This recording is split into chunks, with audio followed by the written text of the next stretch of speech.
তোমাদের সাথে আমি আজকে শেয়ার করব দুটো স্কুলের প্রজেক্ট মেকিং এর ভিডিও, যেগুলো ছিল আমার টিউশন স্টুডেন্টদের।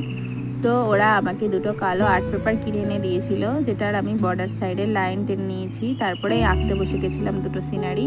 তো সিনারি আঁকতে গিয়ে প্রথমেই করে ফেললাম ভুল, বাড়ি বানাতে গিয়ে তারপরে পছন্দ না হয় আবার নারকেল গাছ আঁকলাম।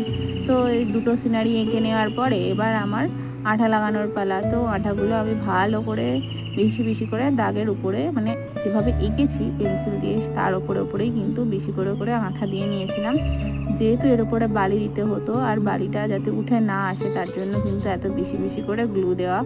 তো আমার গ্লু লাগানো এখানে কমপ্লিট। চলো এবার এর উপরে বালি দিতে হবে। তো এই যে লাল বালি আমি সুন্দর করে বেশি বেশি করে দিয়ে কিন্তু ভালোভাবে চেপে দিয়েছিলাম, আর এটা শুকোনোর পরে কিন্তু ঝেড়ে নেওয়ায় জাস্ট যেখানে আঠা দেওয়া ছিল সেখানে কিন্তু বালিগুলো আটকে গেছিলো। তো কেমন হয়েছে